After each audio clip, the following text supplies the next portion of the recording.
bu dee autopsie bi la maanaam dañoo confirmer li étudiants yi wax autopsie bi. ak li ñëpp parce que étudiants yi moom xamoon nañu ne du ballu fital ñëpp dañu ne dañ koo torturer. dañ ko fekk chambre am dóor ko. léegi lii nga xam ne moom la ñu wax ne dañ ko moom la autopsie bi génne mooy wan ne étudiants yi li ñu waxoon mooy dëgg. dóor nañ ko sonal nañ ko. yaa ngi wax président de la république et même l'observateur mënoon na ci communiquer lu mu gën a tuuti lu mu gën a tuuti. gis nga bëri na réew yu ñu respecté seeni doom. ci njiitu réew yaa tax ñu respecté seeni doom mooy benn doom boo ci laal rek république bi yëpp ay génn ñooy wax ba ñu xam ni kii kat ab doomu Amérique la wala ab doomu France la loolu nag dina tax lu ñuy def sama réew ñu bàyyi ci xel.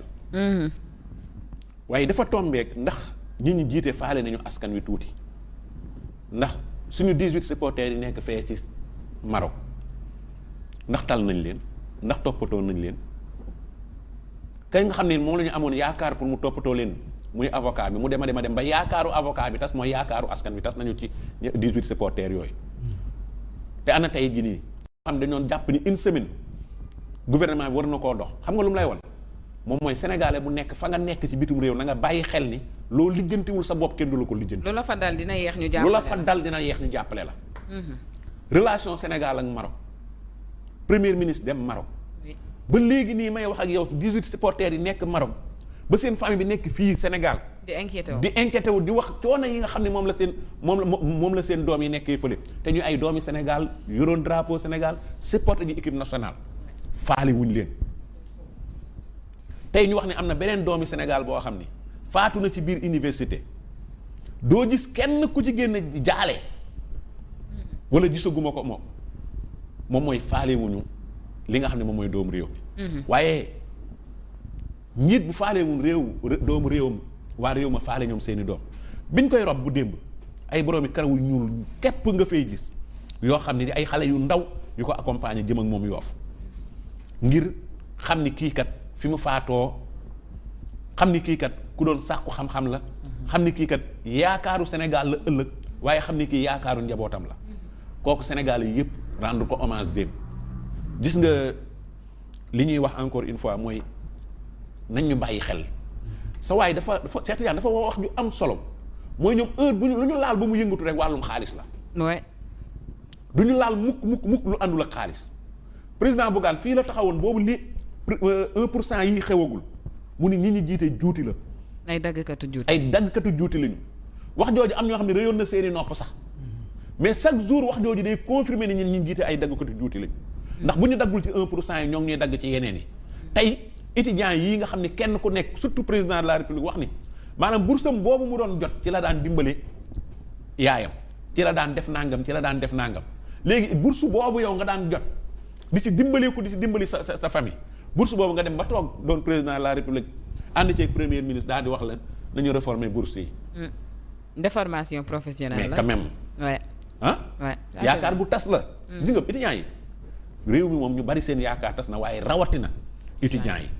wallaay bala ngaa xam ni lii ñu def étudiants yi kenn àndu ci même ñi ànd ak ñoom du li ñuy mën a publier dëgg ñoom ñëpp dañoo taxawaayu maanute parce que ànduñu ci. xam nañu lii ñu def étudiants yi jaaduwul lii ñu def étudiants yi waxuñu ko woon étudiants yi amul kenn ku ànd ak ñoom nekk ci digital nga xam ne lu xew ñu publier ko dañoo toog jàpp seen ñàmbur. maanu ci. ñu ci bëri sax dañ ko ñaawlu d'ailleurs. dañ cee ñaawlu parce que la ñu waxoon étudiants yi ak li xew bokkuñu. waaye nag encore une fois gis nga réew mi Cheikh Tidiane Ahmed mooy dañuy bàyyi li ñuy gis topp li ñu dégg. jamono bàyyi jëf topp wax. waaw dañoo bàyyi jëf ñoom it topp wax. am na loo xam ne boo ci nekkee keneen ku la wax ku la man yow nee ko waaw ba jot ci. waaye li nga téye mu doon lu concret nga ni non li ma dig laa gëm li ma téye gëmatuma ko. loolu tamit mooy andi coow yu mel nii. te dañoo jëm ci ay élection yoo xam ne doonatul li ñuy gis li ñuy dégg la ñuy gëm waaye li ñuy gis la ñuy gëm. dañoo jëm ci ay élection yoo xam ne ku fi dégg ba ñu waxati say nopp ba nga dégg bàyyi li nga gis. mooy bu ëllëgee nag boo dee yuux nit ñi dañ lay bàyyi xam ni nit dina fat benn yoon waaye du fat ñaari yoon. Aïcha on avance on nous dit que tous les étudiants ont été libérés ñett lañ ci téye te ñett yooyu nee nañu duñu ay étudiants dañu leen fekk rek ci biir wala dañu raxoon ci campus bi xam naa yooyu yëpp enquête bi waaw yooyu yëpp enquête bi dina ko ñuy wax boobu c'est le président des amicaux lañ téye. L'information reste à vérifier mais ça circule. waaw parce que la ñu bàyyi xoolal bu ñu étudiant lan lañ doon def ci biir. c'est-à-dire que nag doo wax ne du ñu étudiant rek parce que dañoo wax ne du ñu étudiant. mais bu ñu dul étudiant. kenn ki Waly Faye la tudd. moom mooy président amical FSJP. fac droit. Waly Faye la tudd. ba léegi moo ko doon kooku ci ñett yi ñii la bokk. ñu mën a wax ne ko lii dañaa kooku je connais ça. sa président amical ba ci boppam. je connais sa sœur. bàyyeeguñ ko de toute ci sœur moo ma woo tey ne ma démb ci guddi commencé nañ de toute façon commencé nañ kii grève de la faim. de toute façon les étudiants parce que man gëm naa ne étudiant lañ ku dul étudiant defoo dara ci campus ba ils vont pas s'éterniser à la prison tôt ou tard dinañ génn ñoom bu ñu génnee dinañ wax ay étudiants lañ dans cette communauté université y a pas que les étudiants qui sont là-bas. ouais fleuriste bi nekk foofu di lijjanti étudiant.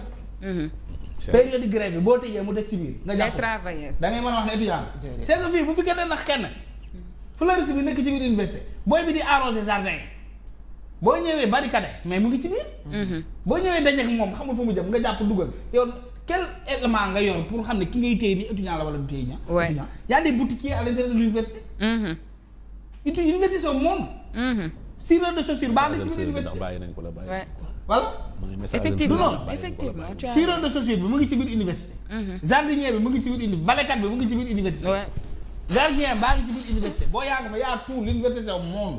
boo fa duggee yow la policier xamoo ko étudiant ku nekkul étudiant. ñoom dinañu wax ay ak ñii di fobeere université am na ay xale yu góor yu fobeere. jàpp ñebe naan di bëgg a def communication bàyyi leen booy ñu ñibbi. ñoom ñu université bu n'avez pas entré là-bas bay technique loolu muy wax ni information bi dinañ ko topp. ouais il faut étudiants yi en tout cas ñoom dinañ wax ay lan ñii sañ nañ lu nekk ci manipulation. il faut que sañ a dem jël vidéo boo xam ne ñëpp xam nañ ne ça date de Mathusalem jël ay paaka yoo xam ne jamonoy ajak-jag la woon andi présenté ko ay nit ne paaka yi ci néeg yi nga ko tudd xam nga ne kooku mën na fekk nit fii neetu étudiant c'était un nervi wala un criminel qu'on avait recruté. sañ nañ ko de. avec ces gens là il faut s'attendre à tout. Ahmed immunité Farba Ngom bi nga xamante ni dañu ko war a lever avocat mi ñu ngi créer au piratage ba pare nar a poursuivre Yacine Fall ministre de la justice parce que jàpp nañ ne daal dafa violer ay droit wu seen client boobu la di Farba Ngom certainement ci bi mu diglee ñu ubbi wala exploiter la kon ci téléphone portable yi. xam nga déjà avocat yi ñu ngi wax ne dañ ko pirater. dañoo pirater téléphone am. donc kon mënees nañ njortu ne selon les avocats de loin lañ doon dugg ci téléphone am. dañ ko pirate hacké quoi dañu am. Starlink c'est-à-dire sànq ba léegi loolu laa lay préciser xeex bi xeexuñu Starlink. c'est-à-dire ñun ñëpp bu ñu sañoon concurrence dafay am prix yi baissé mu gën a yomb yow yaa ngi wax connexion bi amul sa dëkk mais ñun ñi ko am li ñuy kaas mooy dafa cher. n'est-ce pas ñun ñëpp dañuy kaas dafa cher donc su wujjee gi bëree mën naa am mu yomb mais maintenant à quel prix c'est-à-dire yow combat bi da nga jàpp ne contre Starlink la non c'est avec l'État du Sénégal. c'est avec ce régime Pastef bi ñu doon wax ne ñoom lépp lu ñuy def day leer ba ñu taxawee fii di conférence de presse di indi ay problème mu dette cachée dañu doon wax ne ñoom du ñu mel ni ñeneen ñi bi leen nit ñi waxee ne wax ji nañ ko wax ci suuf waruñu ko wax ci kaw di yàq deru Sénégal dañ nañu ñoom lépp la ñuy wax mu leer amul nëbboo ñoom duñ fi nekk du nëbb dara maintenant contrat bu toll ni contrat boobu noonu mënoo ñëw bu fekkee da ngay dimbali sénégalais yi c'est-à-dire li ma tàmm di wax dimbali benn sénégalais warul tax nga rey beneen sénégalais c'est-à-dire yow yaa ngi wax sa dëkk en tant que citoyen en tant que consommateur mais l'investisseur c'est-à-dire par exemple opérateurs yi ñuy wax ay sénégalais lañ comme yow est-ce que dañ leen a war a lor pour jàppale la yow je pense pas état warul bégal par exemple waa commune pour lor yeneen sénégalais yi nekk ci entreprise yi ñuy wax ni di fa liggéey état li mu war a fexe mooy fexe trouver équilibre. est-ce que loraange la parce que. loraange de. non je veux dire au Canada.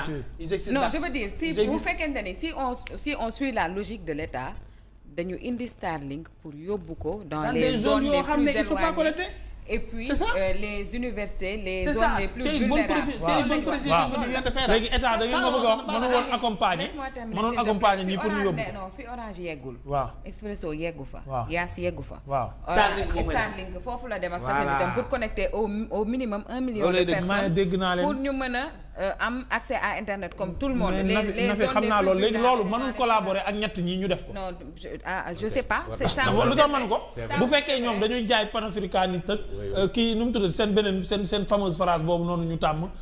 kii souveraineté mënuñoo jàppale ñi. li ñu def ci Starlink buñ ko yokkoon ci opérateur dooleel leen ñu dem def ñu mën a yegg fi ñu jëm en tout cas c'est pas un sénégalais bu xarañ mënuñu woon jaare fii nii un sénégalais bu xarañ nekk bailleur ñu jël ko non champion nii collaborer ak ñoom ñu gérer loolu après lépp des ci biir Sénégal est-ce que mënu woon nekk. waaw ku mënul fay bourse étudiant daa mën a def loolu. bourse étudiant 35 000 à 40 000. mais nag ils ont casqué sur le Starlink am pexe ba woo fi Starlink. Starlink mooy ñëw indi xaalisam investir mooy def lépp yow day ñëw rek tiim la. waa xaalis boobu ndax li mu joxe jar na wala jar on achète les kits parce qu'il faut dire que kii yaa ngi nii Cheikh Tidiane. c'est des conventions d'État. c'est des conventions d'État. Mais je veux dire on a casqué pour que Starlink arrive. Oui, mais c'est des conventions d'État. Souvent loolu gis nga état lu muy kàkk ak yow l'état marche comme ça. L'état n'est pas appelé à te donner tout de suite de l'argent. Bah on sait. C'est dans ce que tu lui payes, c'est là où il te rembourse. Il y a eu beaucoup d'erreurs de communication là par rapport à la société SOGEPA là mooy société du bâtiment bâti de l'État. On pense que c'est l'État qui prend des milliards jox état da lay louer bâtiment bi la boîte suuf si nekk ci suuf mu louer la ko te jaay na la bâtiment bi mais nee na la suuf si supporter le bâtiment dama la koy louer je t'ai vendu le bâtiment à durée déterminée tu as vu de vente à durée déterminée ce bâtiment là je te le vends à 3 milliards mais dès l'instant que tu vas finir par recouvrir ces 3 milliards je recouvre mon bâtiment mais le temps que le bâtiment est sur le sol bi nga xam ne jaay ma la dama la da nga ma koy fay par 3 mois dama nga koy fay nu mu tudd par mensuel nu mu tudd par fin du mois xam nga comprendre fu ma waxee y a des éléments que tu ne comprends pas Starlink mën na fi ñëw état du yëkkati benn dërëm jox Starlink lu muy liggéey fii ci lay jël di ci rembourser état di ci récupérer li nga xam ne état moom la ko waroon jox ça se passe comme ça Starlink est dans des pays européens. Oui. Là-bas ils ne sont pas dans les villes ils vont dans les contrées yoo xam ne la connectivité est difficile d'accès. Gis nga antenne yi man j'ai vu dans une localité antenne bi ñoo ne ba tiim leen mais antenne bi zone bu mu tiim ñoom ils ne sont pas connectés du leen couvrir parce que bu projeté ñooñu ci pax lañ nekk presque yaa ngi dëgg bu dooree ces signaux là infrarouge xam nu ñu koy woowee day tëb dëkk bi tax ñu andi ko dem alimenter yeneen dëkk yi gën a sori souvent les gens viennent ils ont du mal où placer seen antenne pour zone bi gën a jege ñu laal leen Starlink yi rek irrégularité yooyu lay réglé day ñëw tiim la parce que lu la tiim mën la alimenter léegi ñun ñi nga xam ne nous sommes dans des localités comme Kolda nee nañu Starlink ñun lay ko ciblé wul Dakar ciblé wul Thiès ciblé wul Mbour ciblé yeneen zone ñu ngeen bëgg ma toog fii naan loolu baaxul. ak université bu ñëwee ba pare après ñu naan la président nii nga joxee ñi xaalis bi naka la demee.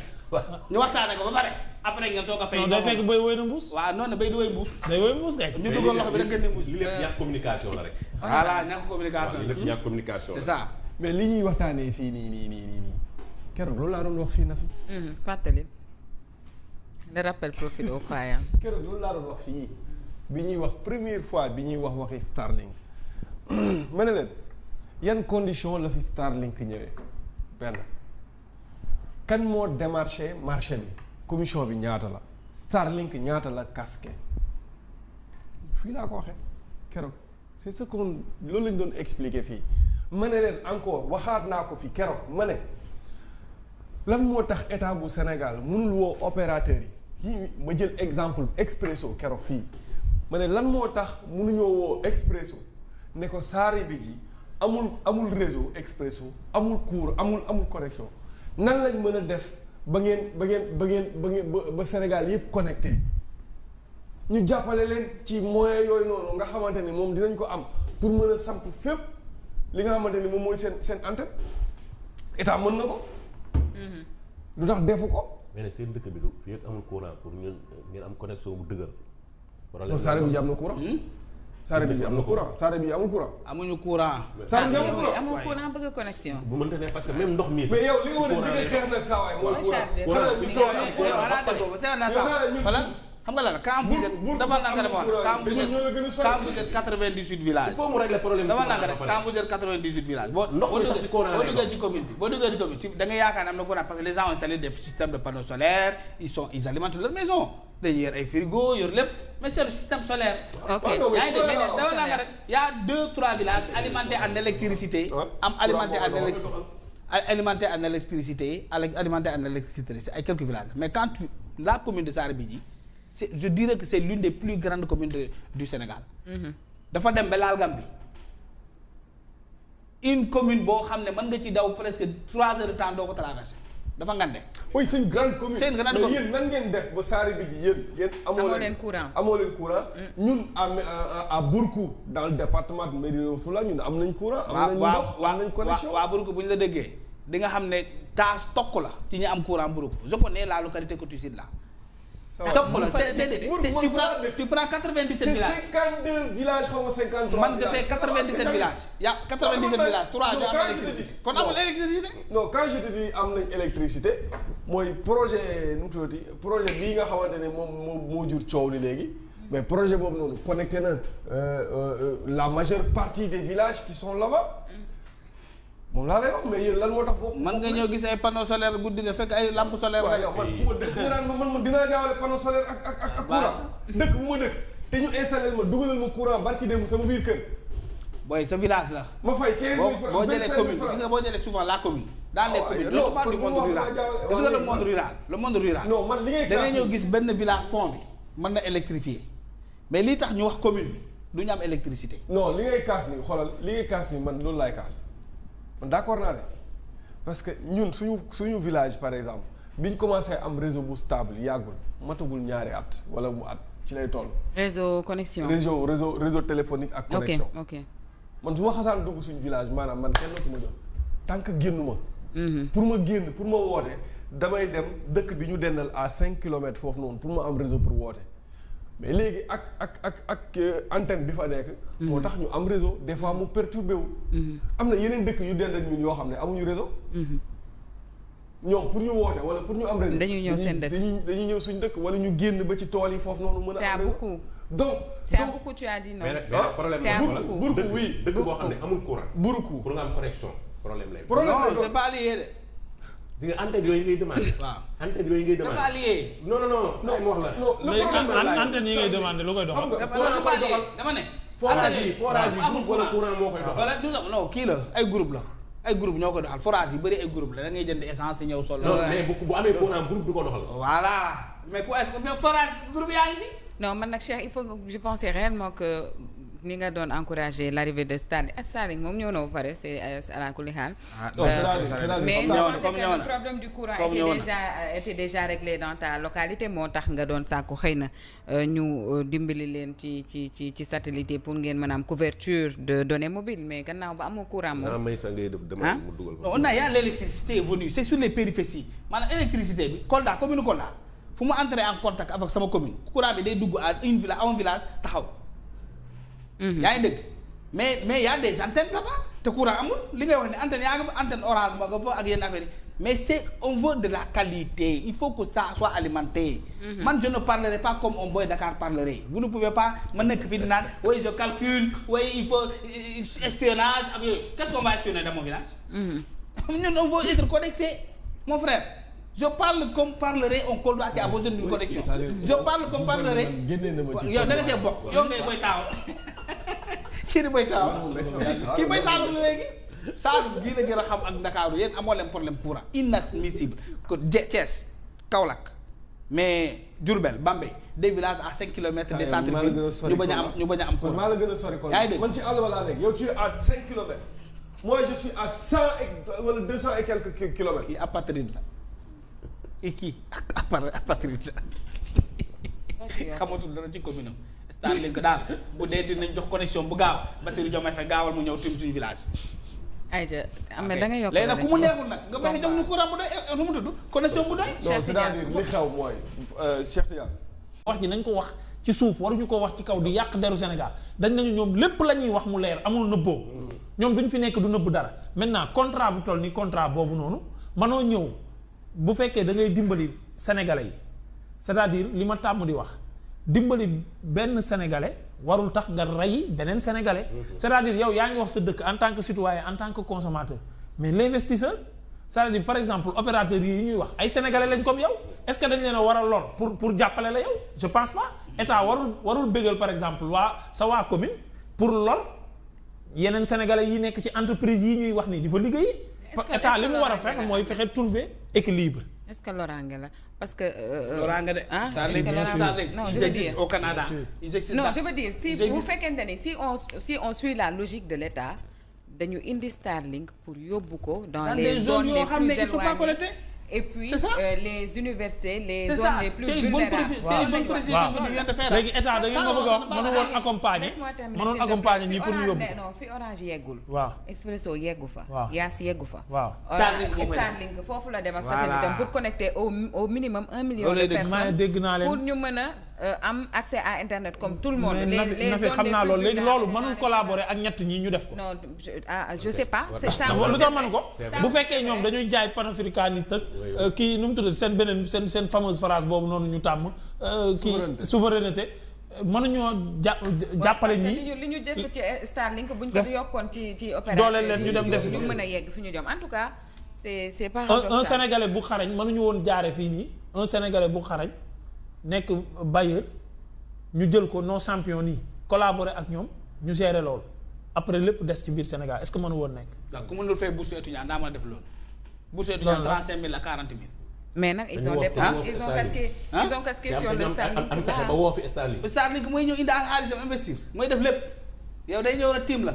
waaw xaalis boobu ndax li mu joxe jar wala jar. on achète les kits parce qu'il faut dire que kii yaa ngi nii Cheikh Tidiane. c'est des conventions d'État. C'est des conventions mais je veux d'État. dire on a casqué pour que Starlink arrive. Oui, mais c'est des conventions d'État. Souvent loolu gis nga état lu muy gàkk ak yow l'état marche comme ça. L'état n'est pas appelé à te donner tout de suite de l'argent. Bah on sait. C'est dans ce que tu lui payes, c'est là où il te rembourse. Il y a eu beaucoup d'erreurs de communication là par rapport à la société SOGEPA là mooy société du bâtiment bâti de l'État. On pense que c'est l'État qui prend des milliards jox état da lay louer bâtiment bi la boîte suuf si nekk ci suuf mu louer la ko te jaay na la bâtiment bi mais nee na la suuf si supporter le bâtiment dama la koy louer je t'ai vendu le bâtiment à durée déterminée t'as de vente à durée déterminée ce bâtiment là je te le vends à 3 milliards mais dès l'instant que tu vas finir par recouvrir ces 3 milliards je recouvre mon bâtiment mais le temps que le bâtiment est sur le sol bi nga xam ne jaay ma la dama la da nga ma koy fay par 3 mois dama nga koy fay nu mu tudd par mensuel nu mu tudd par fin du mois xam nga comprendre fu ma waxee y a des éléments que tu ne comprends pas Starlink mën na fi ñëw état du yëkkati benn dërëm jox Starlink lu muy liggéey fii ci lay jël di ci rembourser état di ci récupérer li nga xam ne état moom la ko waroon jox ça se passe comme ça Starlink est dans des pays européens. Oui. Là-bas ils ne sont pas dans les villes ils vont dans les contrées yoo xam ne la connectivité est difficile d'accès. gis nga antenne yi man j'ai vu dans une localité antenne bi ñëw na ba tiim leen mais antenne bi zone bu mu tiim ñoom ils ne sont pas connectés du leen couvrir parce que bu projeté ñooñu ci pax lañ nekk presque yaa ngi dégg bu dooree ces signaux là infrarouge xam nu ñu koy woowee day tëb dëkk bi tax ñu andi ko dem alimenter yeneen dëkk yi gën a sori souvent les gens viennent ils ont du mal où placer seen antenne pour zone bi gën a jege ñu laal leen Starlink yi rek irrégularité yooyu lay réglé day ñëw tiim la parce que lu la tiim mën la alimenter léegi ñun ñi nga xam ne nous sommes dans des localités comme Kolda nee nañu Starlink ñun lay ko ciblé wul Dakar ciblé wul Thiès ciblé wul Mbour ciblé yeneen zone ñu ngeen bëgg ma toog fii naan loolu baaxul. ak université bu ñëwee ba pare après ñu naan la président nii nga joxee ñi xaalis bi naka la demee.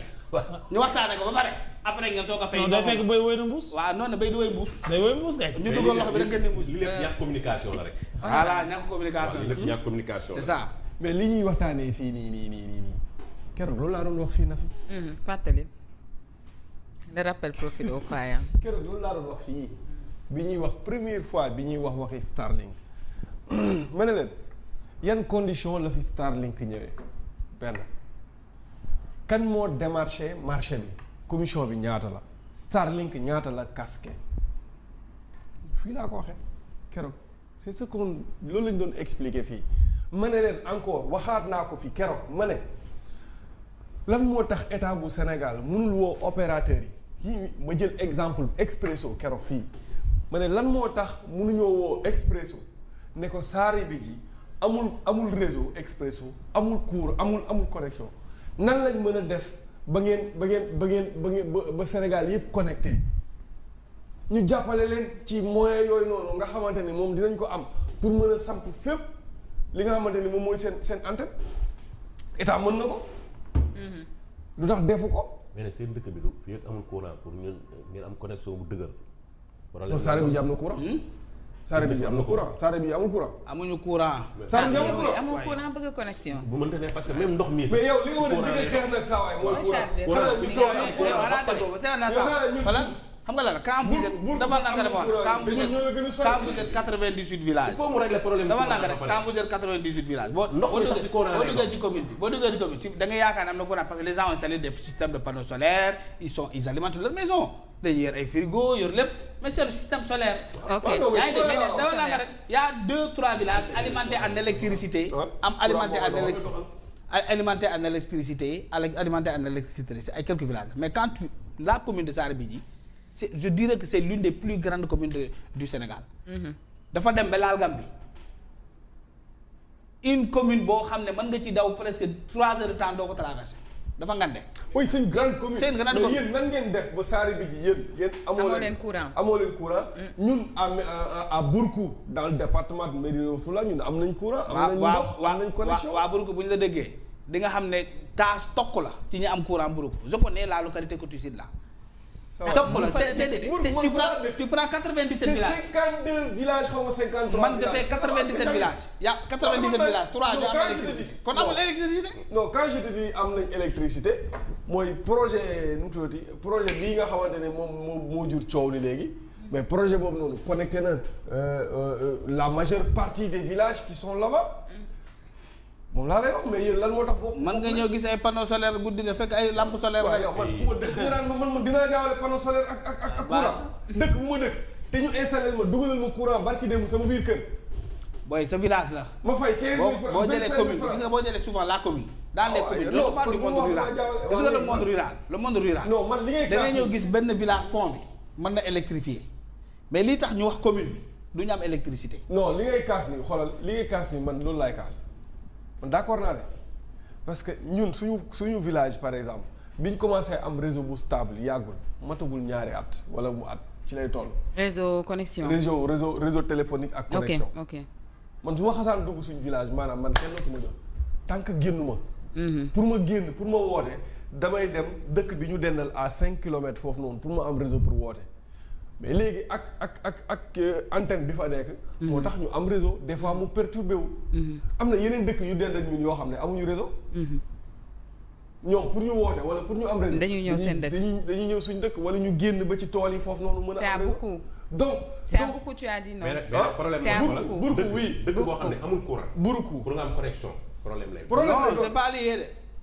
di nga antenne yooyu ngay demandé. waaw antenne yooyu ngay demandé. c'est pas lié. non wax la. non le problème antenne yi ngay demandé lu koy doxal. dama ne. forage yi groupe wala courant moo koy doxal. non kii la ay groupe la. ay groupe ñoo koy doxal forage yi bëri ay groupe la da ngay jënd essence ñëw sol. non mais bu amee courant groupe du ko doxal. voilà mais forage groupe yaa ngi fi. non man nag Cheikh il faut que je pensais réellement que ni nga doon encourager l'arrivée de Starlink moom ñëw na ba pare c'est à la kulli xaal. mais je pensais que le problème du courant était déjà réglé dans ta localité moo tax nga doon sàkku xëy na ñu dimbali leen ci satellite pour ngeen mën a am couverture de données mobiles mais gannaaw ba amoo courant moom. may sa ngay def demande mu dugal ko. non on a y a l'électricité est venue c'est sur les périphéties maanaam électricité bi Kolda commune Kolda fu mu entrer en contact avec sama commune courant bi day dugg à un village taxaw. yaa ngi dégg mais y a des antennes là-bas te courant amul li ngay wax ne antenne yaa nga fa antenne orange ma nga fa ak yenn affaire yi mais c'est on veut de la qualité il faut que ça soit alimenté. man je ne parlerai pas comme un boy Dakar parlerait vous ne pouvez pas ma nekk fii di naan oui je calcule oui il faut espionnage ak yooyu qu'est-ce qu'on va espionner dans mon village. ñun on veut être connecté mon frère. je parle comme parlerait un Kolda qui a besoin d'une connexion. je parle comme parlerait. yow da nga cee bokk yow ngay boy taaw. kii di boy taaw. kii boy Saalum la léegi. Saalum gii la gën a xam ak Ndakaaru yéen amoo leen problème courant inadmissible que Thiès Kaolack mais Diourbel Bambey des villages à 5 kilomètres des centres villes ñu bañ a am courant. maa la gën a sori yaa ngi dégg man ci àll ba laa nekk yow tu es à 5 kilomètres. moi je suis à 100 et wala 200 et quelques kilomètres. kii apatride la. kii apatride la. xamatul dara ci commune am. Starlink daal bu dee dinañ jox connexion bu gaaw Bassirou Diomaye Faye gaawal mu ñëw tim suñu village. ayca am na da nga yokk léegi nag ku mu neexul nag nga fexe jox ñu courant bu doy nu mu tudd connexion bu doy. non c'est-à-dire li xew mooy Cheikh Tidiane au nom du jubal jubbanti. on est d'accord. on est d'accord yooyu on est d'accord gis nga yooyu nekkuma ci yooyu man débat moom bëgg ma xëcc ay ndax nan la contrat bi ndax jaar na yoon ak yooyu tollooguma foofu. man xaaruma foofu de xam nga ne man kenn daxuma critiquer le régime là kenn gënuma ay ci critiquer yi mais dama ne man moom village il faut prendre en compte tous les préalables toi aussi hein. na fii arrête yow tu n'es pas de Sarr bi ji toi tu es de Kolda de Dakar. mais lii dina naqaree waxtaanee. mais en fait Sarr bi n'est pas le Sénégal aussi. oui il faut que ñu xool l'intérêt général. L'intérêt général c'est que vous fatiguez Starlink bu ñëwee dañu leen ne Bassirou Diomaye Faye dafa ne je vais connecter 1 million de personnes loolu la. oui dans les est-ce que ñooñu ils sont à Dakar ils sont dans les régions. oui c'est même ce qu'on a dit. dans les mais l'intérêt général xam nga lan. intérêt général mooy Orange ak Wave ak Motu ak Expresso ay jàmbaar lañu.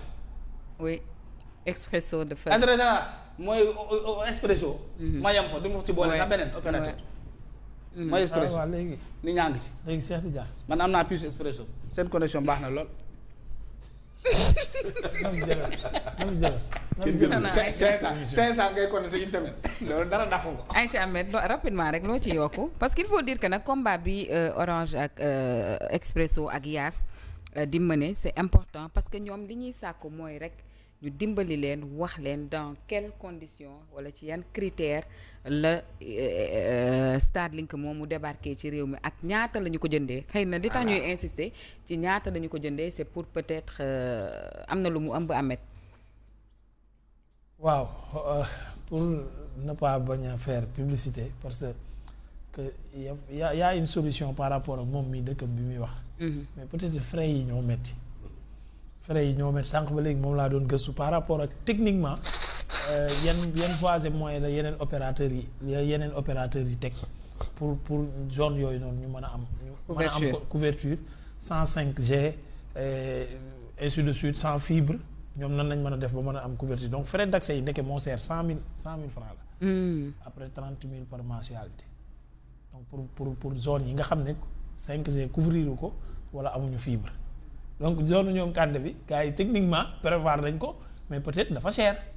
ci seen dëkk yi. waaw dafa cher donc c'est parce qu'il faut dire que ñun je pense que am nañ Maintenant, latitude nag ak téléphonie mobile yi fi ne am couvrir tout le Sénégal je le pense je sais pas nag si c'est ça s'avère vrai yooyu yëpp ou pas. dafay demander accompagnement de l'État mu ngi mel ni tey jii zone bu amul ndox ñu war faa def ndox suñu bàyyee waa zone ba jéem a xëccal seen bopp ndox loolu c'est très compliqué même courant idem maintenant bu fekkee ne tey jii nii état bi jëloon na ko subventionné ko wala ànd ceeg ñoom ñu xool yan voies et moyens la ñuy liggéeyee pour que foofu mu am accès internet wala ndox wala courant whatever loolu mooy li nga xamante ni mooy mën a noppal état noppal population parce que d'habitude les états ils sont là pour le bénéfice des populations parce que ñoom njaaxaanaay bi ñu war a tëdd mooy seen yoon warul nekk ci ban opérateur la c'est là où mooy d'accord ak Kandé c'est-à-dire état comme ni ñu ko doon wax ci problème wu taxi yi ak ñi gérer application yi ñoom taxi yi ak yango yi souvent boo seetloo dañuy am problème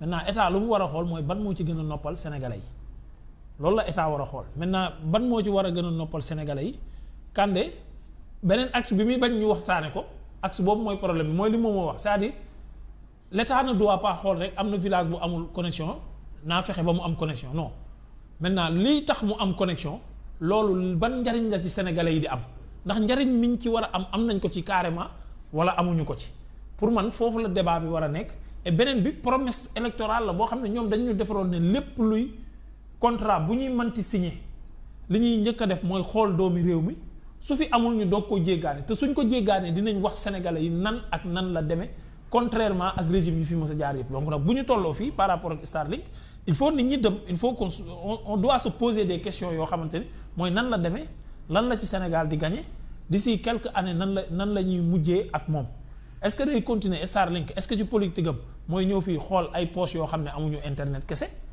ci contrat bi lan lañ ci signé ndax loolu rek lay jël wala dafa ñëw Sénégal pour démarrer foofu après pour ñëw concurrencer entreprise yi nga xam ne ay entreprise ça il faut le dire Ndiaga tey daal li leer mooy Farba danañu ko génnee ca cellule am fële ca pavillon spécial yóbbu ko auditionné ko ca kanamu commission ad hoc bi.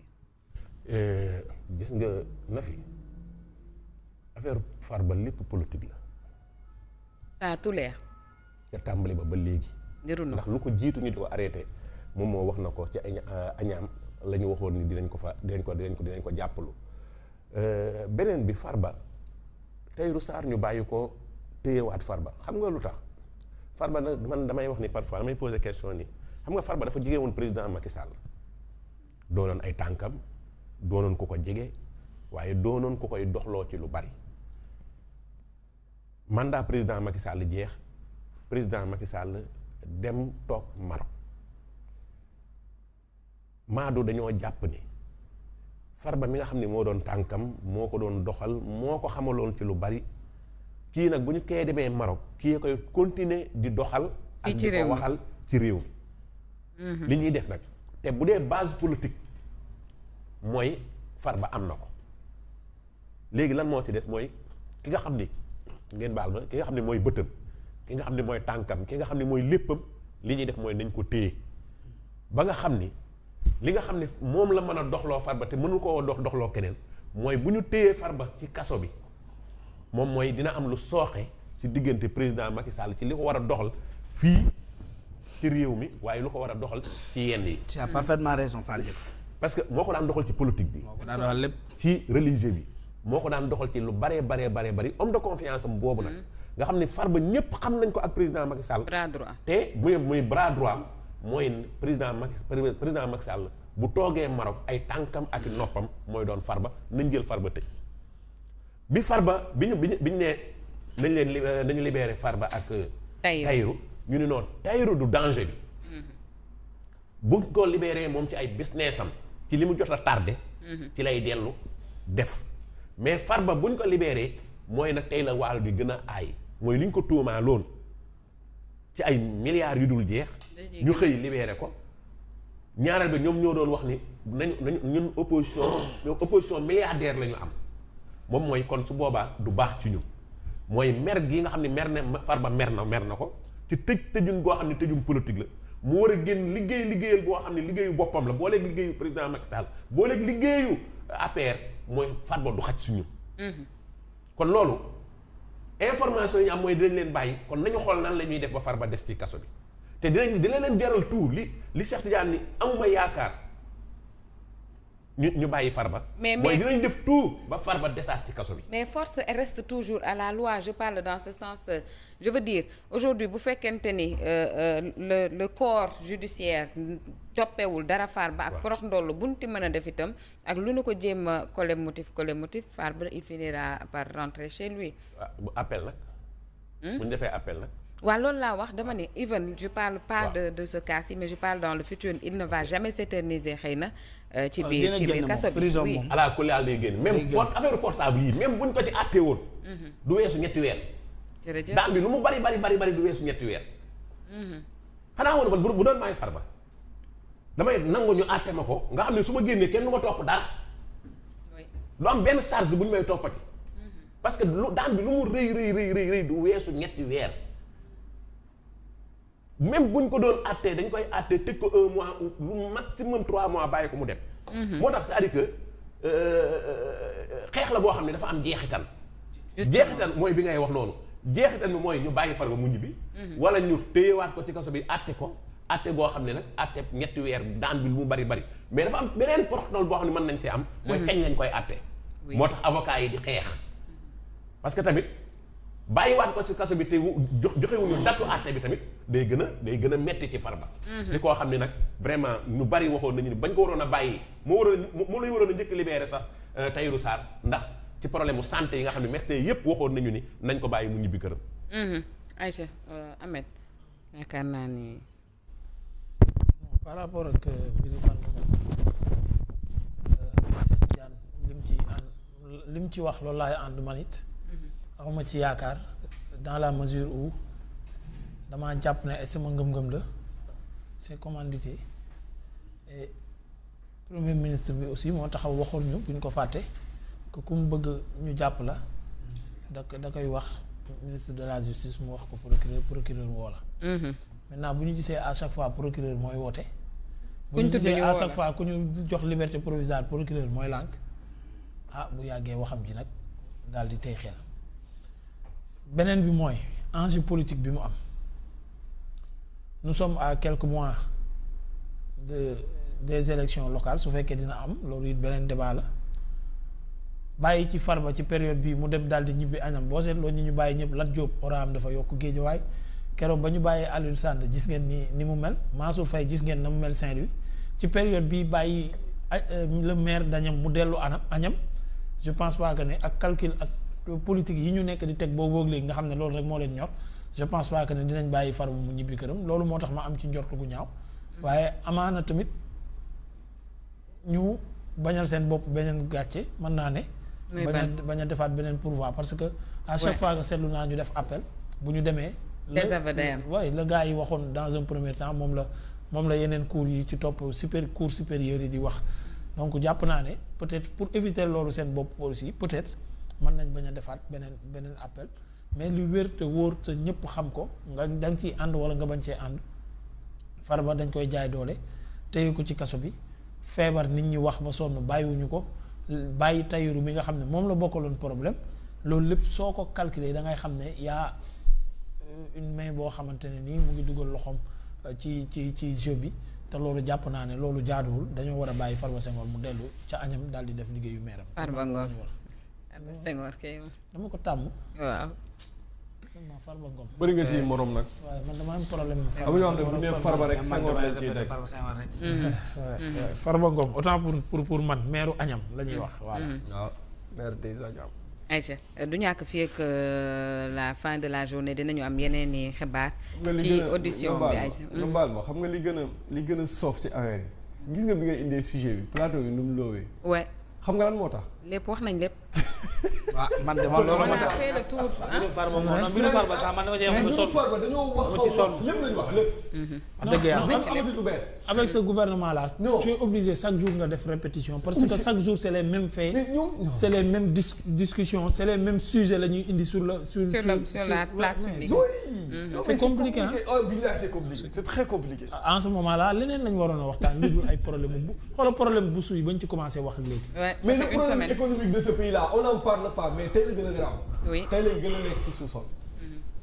démb daje naa benn waaye mu may wax licenciement wu ASPT yi. fi la ma fekk ma ne ko mais loolu ba may def ndumbelaan lañ ci doon wax. mu ne ma parce que déggul boobu ba léegi ma wax ma ne ko loolu gars yi dañ ci wax ba mënoon duñ ci wax licenciement arbitraire yi nga xamante ne ni. muy am ci direction yi. et puis du ASP du ASP. loolu laa ko wax dama ko jénneel sama benn note bu ma yor ma wan ko. ne ko tous les licenciés de ce pays là dama liste bi dama ko yor nii.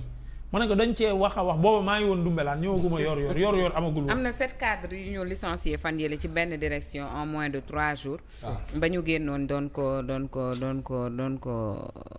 si indigné wu. pendant ce temps Sonatel ak Yaas ak Expresso ñoom daal dina ñuy boole seeni doole pour def ab front ngir jàkkaarloog nguur gi di sàkku ci moom mu wax leen nag ñaata la jëndee Starlink boobu dugg fii ci réew mi Cheikh Tidiane sachant que moom Starlink mën naa jënd xëy na ñaar fukki Sénégal. bon par rapport ak indignation Orange ak opérateur. waaw dañu def front pour exiger la transparence sur l'achat tout de même de Starlink ou l'arrivée de Starlink dans le pays. waaw nañ dañu seen yoon. mais dafa am ay enjeux nag conflit d'intérêt la. non am. conflit d'intérêt la de Cheikh Tidiane. Sénégal nag dafa neex. xam nga man non conflit d'intérêt la nag. non mais xam nga. oui mais je veux dire ay jaaykatu connexion njaga bu ñu gisee nguur gi jënd ci keneen connexion fu ñu jaar xam ne ko lan moo tax nga jënd feneen. non man dama ne. Cheikh moo am combat Cheikh moo am combat pour. c'est que man. c'est que xam nga nii la demee lii dafa simple. waaw yow da nga yor sa table di jaay sa beñe kii yor table am di jaay beñeem. léegi kii borom beñe bi am benn marché di ci négocier kii di naan nii borom table day nu mu tudd beneen table naa ko yow sa contrat bi ngay négocier na leer yow lu sa yoon. waaw yow fexe na sa beñe jàpp. mais Cheikh Tidiane ci leen war a jàppale bu jënd jee beñe ah man ko ñii dëkk dañ te ñee dëkk kay dëkkagul. ki leen war a jàppale bu jënd jee beñe ca àll ba indil leen. mais dama ne dana war a dooleel man daal xoolal. Cheikh mën ngeen a dëkk ci même quartier nit ñëw di fa jënd terrain pour dëkk fa ngeen bañ. naa ko defal transport. oui parce que nit kooku noonu dëkk bi ngeen war a dëkk. wóolu woo leen ko jikkoom doy leen wala nangam ak nangam. wala ki ko jaay terrain bi ki ko jaay terrain bi ngeen jàpp ne anam bi mu ko jaayee ci seen quartier bi ngeen dëkk jaaduwul ngeen bañ. loolu kañ c'est pas. wala muy jënd terrain fekk dañ ko kii.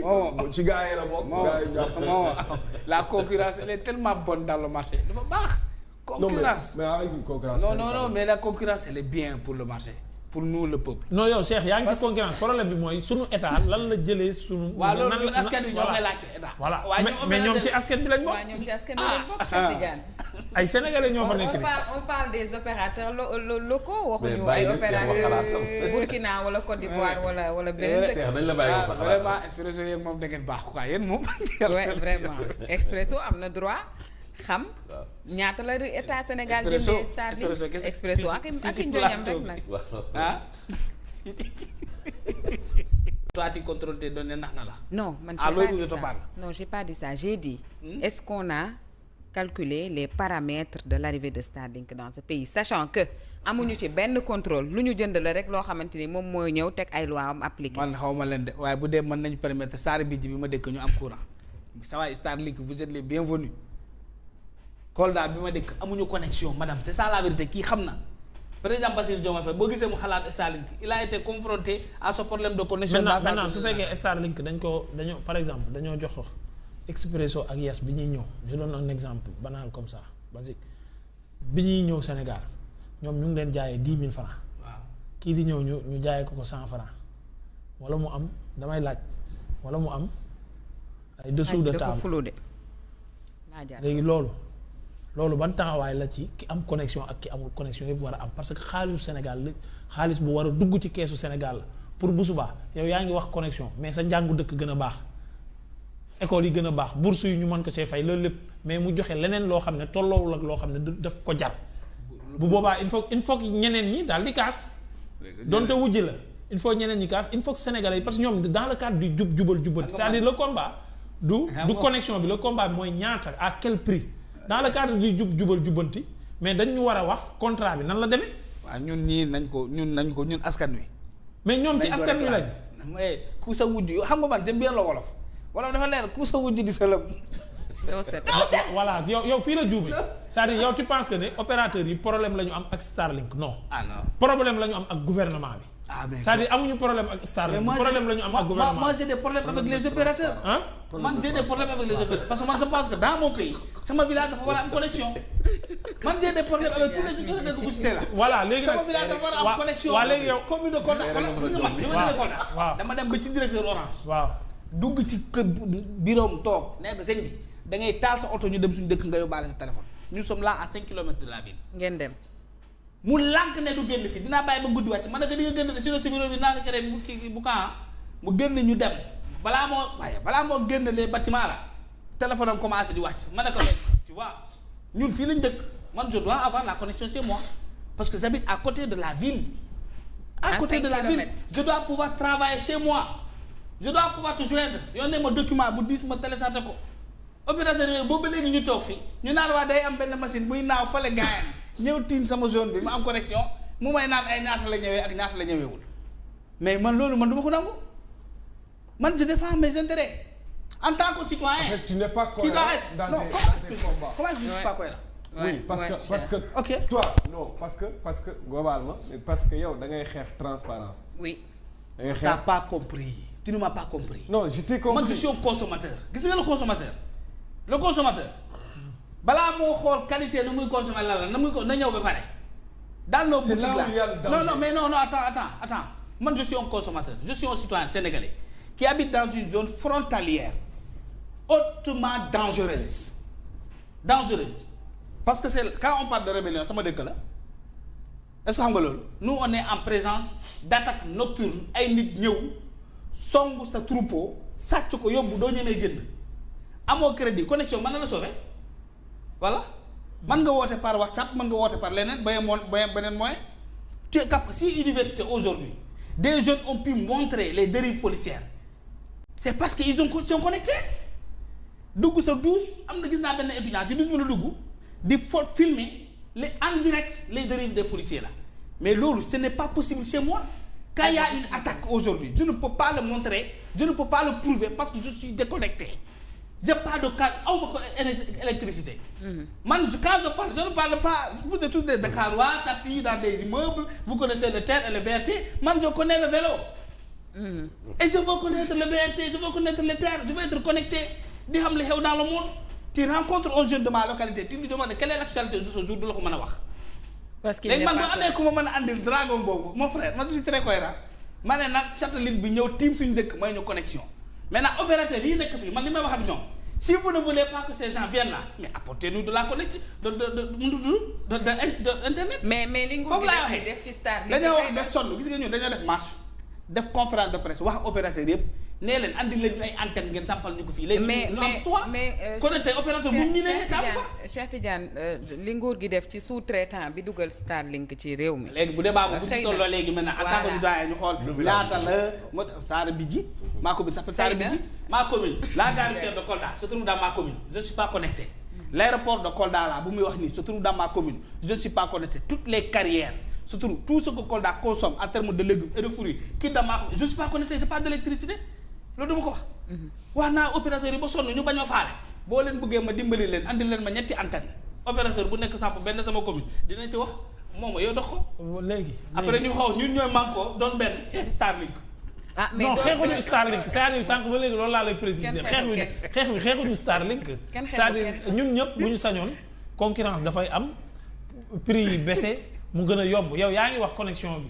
amul sa dëkk mais ñun ñi ko am li ñuy kaas mooy dafa cher. n'est-ce pas ñun ñëpp dañuy kaas dafa cher donc su wujje gi bëree mën naa am mu yomb mais maintenant à quel prix c'est-à-dire yow combat bi da nga jàpp ne contre Starlink la non c'est avec l'État du Sénégal c'est avec ce régime Pastef bi ñu doon wax ne ñoom lépp lu ñuy def day leer ba ñu taxawee fii di conférence de presse di indi ay problème mu dette cachée dañu doon wax ne ñoom du ñu mel ni ñeneen ñi bi leen nit ñi waxee ne wax ji nañ ko wax ci suuf waruñu ko wax ci kaw di yàq deru Sénégal dañ nañu ñoom lépp la ñuy wax mu leer amul nëbboo ñoom duñ fi nekk du nëbb dara maintenant contrat bu toll ni contrat boobu noonu mënoo ñëw bu fekkee da ngay dimbali sénégalais yi c'est-à-dire li ma tàmm di wax dimbali benn sénégalais warul tax nga rey beneen sénégalais c'est-à-dire yow yaa ngi wax sa dëkk en tant que citoyen en tant que consommateur mais l'investisseur c'est-à-dire par exemple opérateurs yi ñuy wax ay sénégalais lañ comme yow est-ce que dañ leen a war a lor pour jàppale la yow je pense pas état warul bégal par exemple waa commune pour lor yeneen sénégalais yi nekk ci entreprise yi ñuy wax nii di fa liggéey.